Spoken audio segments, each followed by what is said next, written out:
17 नवंबर बांग्लादेश की बेदखल की गई पूर्व प्रधानमंत्री शेख हसीना के लिए एक ऐसा दिन बन गया है जिसे वे शायद कभी नहीं भूलेंगी। वजह मौत की सजा से ज्यादा उनकी 98वीं शादी की सालगिरह है। इस दिन 1967 में उनकी शादी मशहूर बांग्लादेशी भौतिक विज्ञानी M.A. वाजिद मियां से हुई थी।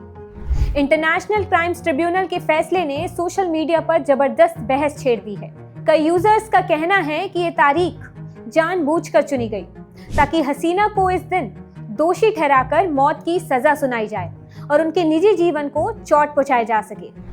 असल में सुनवाई 23 अक्टूबर को खत्म होने के बाद फैसला 14 नवंबर को सुनाया जाना तय था, लेकिन 13 नवंबर को ICT ने अचानक घोषणा की कि शेख हसीना और उनके 2 करीबी सहयोगियों पर मानवता के खिलाफ अपराध के मामले में फैसला अब 17 नवंबर को सुनाया जाएगा। कोर्ट के इस फैसले के बाद बांग्लादेश के सेंट्रस्ट नेशन टीवी ने फेसबुक पर लिखा कि 17 नवंबर हसीना के लिए ऐतिहासिक तारीख है।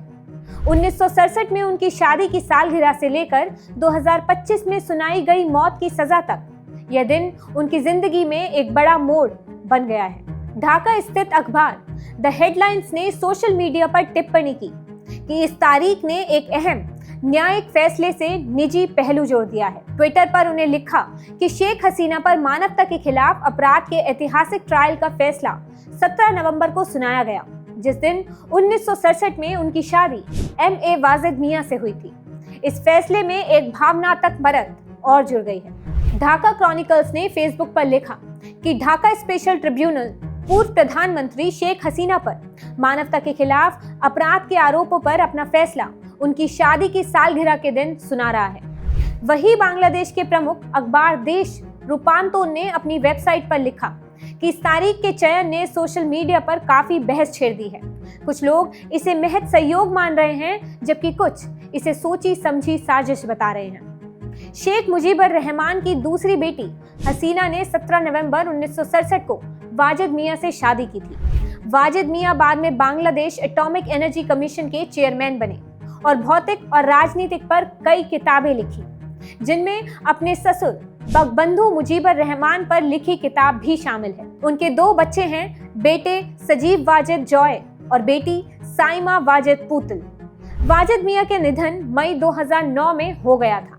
ढाका विश्वविद्यालय की वेबसाइट के अनुसार वाजिद मियां अप्रैल 1963 में पाकिस्तान एटॉमिक एनर्जी कमीशन से जुड़े और कराची के एटॉमिक एनर्जी रिसर्च सेंटर में तैनात थे। पाकिस्तान सरकार ने उनकी नौकरी अनुचित तरीके से समाप्त कर दी, जिसके बाद वे 1971 के मुक्ति संग्राम से पहले पूर्वी पाकिस्तान लौट आए। आजादी के बाद उन्होंने बांग्लादेश एटॉमिक एनर्जी कमीशन में काम फिर से शुरू किया। ये पूरा मामला एक साधारण अदालत फैसले से कहीं आगे बढ़ चुका है। तारीख बदलने से लेकर 17 नवंबर को ही फैसला सुनाए जाने तक सब कुछ लोगों को सोचने पर मजबूर कर रहा है कि क्या यह सिर्फ न्यायिक प्रक्रिया थी या इसके पीछे कोई गहरी साजिश। हसीना की शादी की सालगिरह जैसे निजी और भावनात्मक दिन पर मौत की सजा सुनाने ने फैसले को एक संवेदनशील और विवादित मोड़ दे दिया है। सोशल मीडिया की बहसें, मीडिया रिपोर्ट्स की टोन और लोगों की प्रतिक्रियाओं में साफ है कि यह मामला अब सिर्फ कोर्ट रूम तक सीमित नहीं है।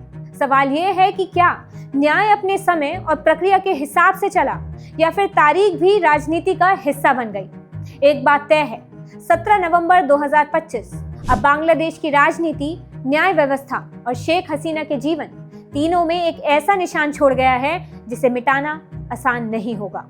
अगर आपको हमारा वीडियो पसंद आया हो तो बजर भट्टू दुनिया को लाइक, शेयर और सब्सक्राइब करना ना भूलिए।